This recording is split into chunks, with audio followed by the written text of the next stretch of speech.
It depends. So complaints-wise, luckily, are quite low.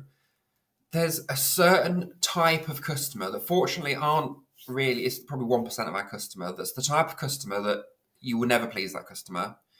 And they might ring and be really rude on the phone and really difficult to deal with, and just everything you offer or you say is wrong. And I think it's acceptable, it's appropriate to think sometimes, yeah, I just can't help that person. They cost me more in time dealing with them. The best thing, I'll just refund them, get them out of my hair, kind of keep them happy, and just hope they don't come back. And that's not a great business model to have. You want all your customers to be happy and coming back, and got that trust with you. But sometimes you just can't.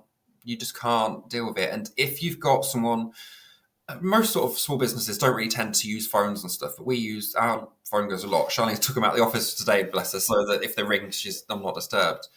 But the phones ring quite a lot, and if there's somebody like really rude, we seem to get somebody that's the majority are absolutely fine.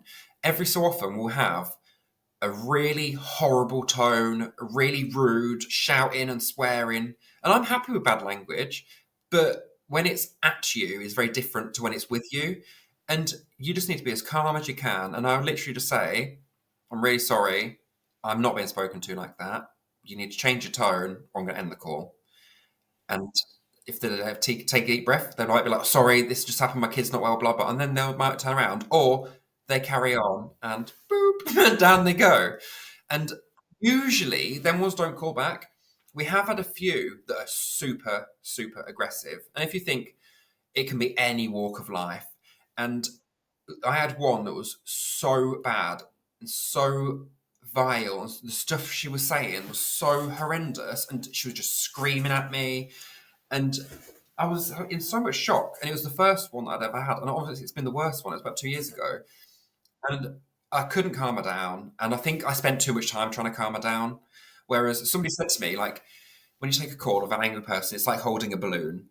And sometimes when they're talking, that balloon is filling up, and sometimes they'll go and go and go and go until it pops, and then they're calm. Some, you just have to let go of it. You just have to let go of that balloon and let it float away, because it's not worth it.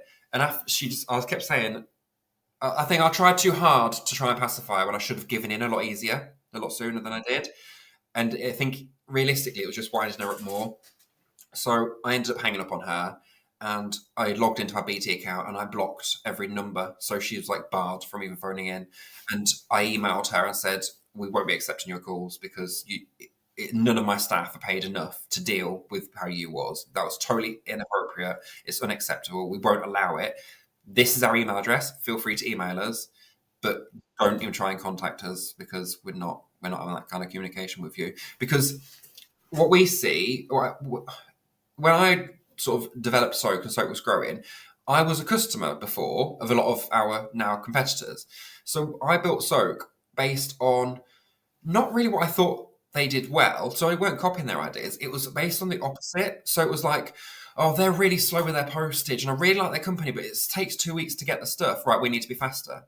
We need to be really quick, because that really winds me up. Or another company, you might go and order some fragrance because you really need that fragrance. And you think, oh, I'll add some dye so I'll qualify for free delivery. Your order comes and it's just dye. Where's my fragrance? Oh, it's not in stock, so it'll come in a week's time. Well, I only ordered the dye because I wanted the fragrance and I was just making the order worth it. Now I didn't even want this dye, and now I've got it. I've paid the post for it, and I haven't got what I wanted, and it's weeks where you didn't tell me it was out of stock. So if we have something out of stock, say we've oversold or something by accident, we've typoed on the stock sheet, or something's got broke, or whatever, so it's affected the stock numbers, we will literally have a heart attack if somebody orders something we haven't got. And straight away, we ring them, we contact them, and they've got 3 options. I'm trying to remember what they are. The first one is, you can wait it out with us and we'll send it when we've got it.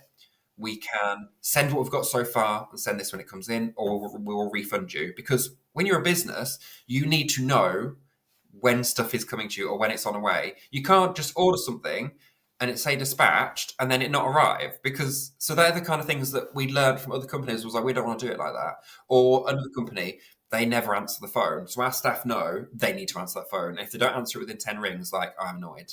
And we audit stuff like that as well. We like it answered nice and quickly. And emails, they're answered every day that we're at work, which is always a Monday to Friday. Very rarely they will miss one or whatever. But Yeah, I've digressed a lot, but there's some other little J tidbits there as well.